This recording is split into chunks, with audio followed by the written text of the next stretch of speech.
Alright, hi guys, We Are the Militia here.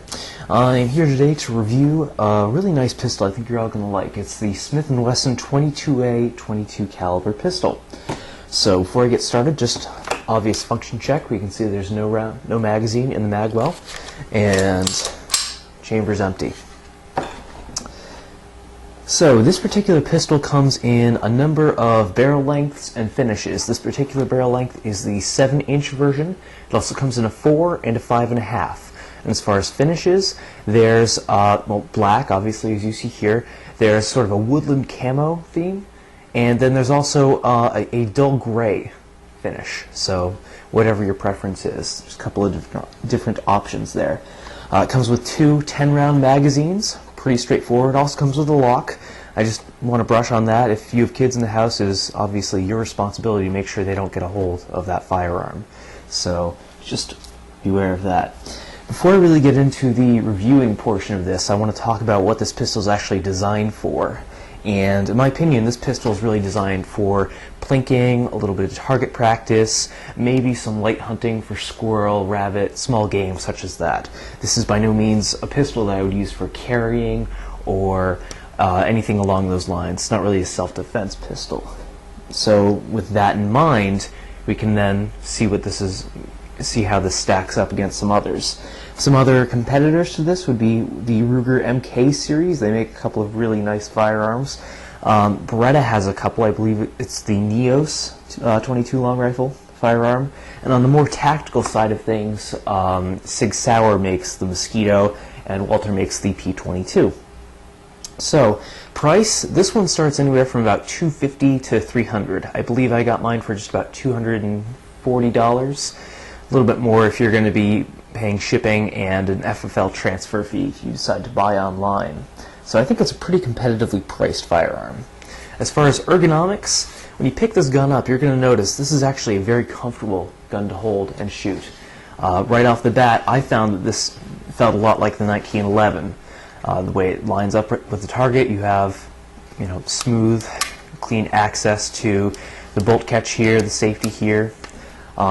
Pretty straightforward. It's a very comfortable pistol to shoot. It has a very smooth single action trigger, and it actually has a magazine disconnect. And what that means is, if you rack the slide, even with the safety off, you can pull the trigger all day, but it's not going to fire unless you actually have a magazine in the magwell. And I think on a 22 caliber pistol, I think that's a really good thing, because you do not want to inadvertently dry fire the weapon.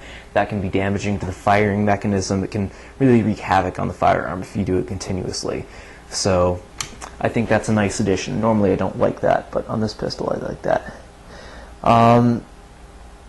Let's see. So reliability. Well, I've put about 2,500 rounds through this particular pistol, and I really haven't had any issues with it so far.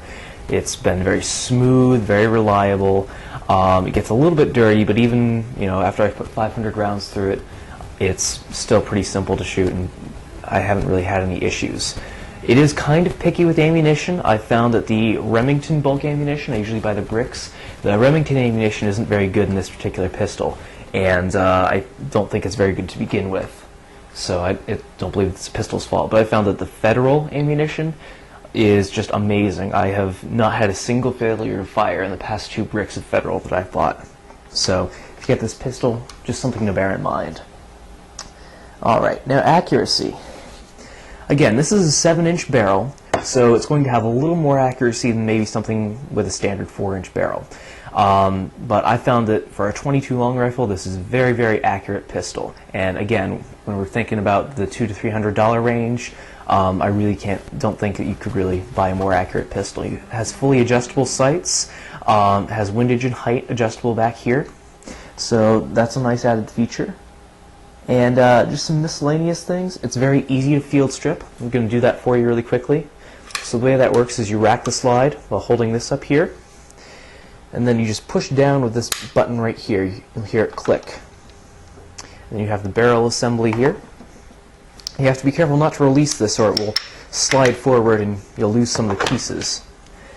So you can see here, it has this one little plastic piece here. I don't know if you can see that. I don't really like that particular aspect of the firearm. I think it's kind of cheaply made. Over time, this wears down. Now, included when you buy the firearm, they do give you several of these plastic buffers, and I haven't had to replace this one yet after 2,500 rounds, but it just seems like with the Smith & Wesson pistol, you'd like something that would maybe hold up a little bit longer. So, now, as far as other cons, let me just put this back together for you. One thing I don't like with this particular pistol is the location of the magazine release. Most pistols will have it located right underneath the trigger guard, like most standard combat pistols. This particular pistol has it located right here. So I'll actually have to, I can show you, I'll be shooting and I will have to change my grip and sort of do a funky little thing with my ring finger here to release it. I mean, it's doable, but it's not the most comfortable thing in the world. So that's one of the cons. Another con I've found is the slide lock here is just a little bit loose. You can see here, I'll try to get that up close. You can see it's just a little bit loose moving back and forth there. So I've tried to tighten it up. There's not really a whole lot you can do about it. Again, it's a quality thing. Smith & Wesson makes good pistols, but at the $250 price point, there's not a whole lot that can be done about that. And the last thing is the sight rail issue. If you decide you want to mount some optics, maybe a red dot sight or something on this, you may run into a couple of problems and you may have to sort of custom fit it. You'll see it has a couple of notches on this weaver rail, but if you get a full one-piece integrated red dot scope with mount, it's going to have a hard time fitting onto these pre-made grooves. You'll probably have to Dremel out another one. Also, if you can see here, a full-length rail will have trouble catching right over here, so you might have to Dremel this out. The alternative is, of course, just using scope rings. So it's doable. It's something you can take care of. So let's see here. The last thing that I really don't like about this pistol is it's heavy. According to Able Ammo, with the 7-inch barrel, it's about 42 ounces, so it's got some good heft to that. Now, if I compare that to maybe my primary carry pistol, my Ruger SR9 here, this is about 26 ounces, unloaded, of course. So, now, not that you're going to be carrying this pistol, you might take it hunting or whatnot, but it's not going to be a huge issue, but I really think that it's pretty heavy. And so overall, I think this is an excellent pistol, an excellent firearm, especially if you're just getting into shooting, or maybe if you want to shoot some .22 and save some money instead of shooting 40 or 45 or 9mm. So it's a great option there. It's very reliable. I really don't think you can go wrong with this pistol. And that about wraps it up. So thanks for tuning in. We'll see you next time.